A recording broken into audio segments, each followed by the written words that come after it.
کہ دیکھیے پہلے تو اس واہمے کو ختم کر لیں کہ اتنے سارے اختلافات ہیں اس وقت بھی مذہب اسلام کی جو ریپرزنٹیٹیو تھیوریز ہیں، تعبیرات ہیں، وہ 4 سے زیادہ نہیں۔ دین کی ایک صوفیانہ تعبیر ہے، دین کی ایک سلفی تعبیر ہے، دین کی ایک فقہی تعبیر ہے، اور دین کی ایک وہ تعبیر ہے جس کو دبستان شبلی کے علماء آج کے دور میں پیش کر رہے ہیں۔ یہ 3-4 تعبیرات ہیں۔ ان 3-4 تعبیرات میں 3-4 بڑے لوگ ہیں جنہوں نے کچھ بیسکس انڈرسٹینڈنگ کے اندر، کانسیپٹس کے اندر اختلافات کیے ہیں، اور جب آپ ان اختلافات کو سمجھنے کا آغاز کریں گے تو آپ پر یہ 2-4 کی طرح واضح ہو جائے گا کہ وہ سب لوگ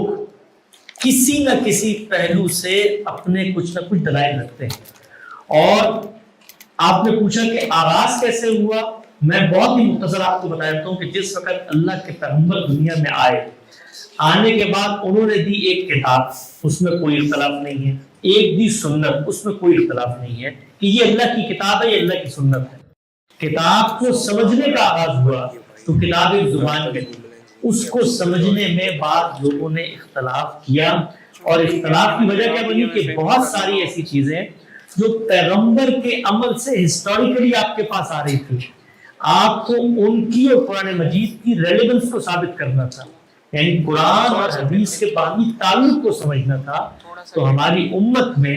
جو مختلف تعبیرات بنی، اس میں ایک تعبیر نے اس چیز کو بطور اصول اپنا لیا کہ جو کچھ روایتوں میں بیان ہوا ہے، ہسٹری میں بیان ہوا ہے، اس کی روشنی میں قرآن کو سمجھا جائے گا۔ یہ بنیادی اختلاف کی نوعیت ہے۔ آپ کو بعد میں جتنے اطلاقی اختلافات نظر آتے ہیں اسی پرنسپل اپروچ کے تحت ہیں، تو کوئی بہت زیادہ اختلافات نہیں ہیں۔ ان اختلافات کو اہل علم علماء نے سلجھانے کی کوشش کی ہے۔ اچھے طالب علم بنے، زندگی میں جس طرح ڈیڈیکیشن کے ساتھ وقت نکالتے ہیں ڈسکورسز کو پڑھنے کا، 4 مہینے نکالتے ہیں نا ایک سبجیکٹ ایک سیمسٹر کو پڑھنے کا، میں دعوے سے کہتا ہوں یہ بات پوری دنیا میں کہ صرف اور صرف 3 مہینے اسلام کے علمی اور شعوری مطالعے کو دیتے ہیں، 3 مہینے، اور ہم نے اس کے نصابات بنا دیے ہیں۔ ہم آپ کو یہ بتائیں گے کہ یہ کیا کہتے ہیں، یہ کیا کہتے ہیں، اور ہم کیا کہتے ہیں، اور پوری اللہ کی کتاب پڑھائیں گے اور اس کے بعد آپ پہ چھوڑ دیں گے۔ تو ہم لوگ کبھی بھی وہ کام نہیں کرتے کہ جس سے علمی انداز میں اکیڈیمکلی اس چیز کو سلجھا سکے۔ ادھر تقریر سنی، ادھر بات سنی، اس سے ایک تاثر بنایا۔ اسلام میں تو بڑے اختلافات ہیں، میں ابھی آپ سے اگر پوچھوں پلٹ کے کہ مجھے 5 بڑے اختلافات بتا دیں تو 5واں نقطہ بیان کرنا مشکل ہو جائے گا، اور جو باتیں ہم بتائیں گے وہ سب ضمنی نوعیت کی ہوں گی، فروعی نوعیت کی ہوں گی۔ تو اسلام کی تعبیرات میں بھی اللہ کا یہ بڑا فضل، کرم، احسان و انعام ہے کہ امت کی اتنی بڑی تعداد، اتنے بڑے علماء نے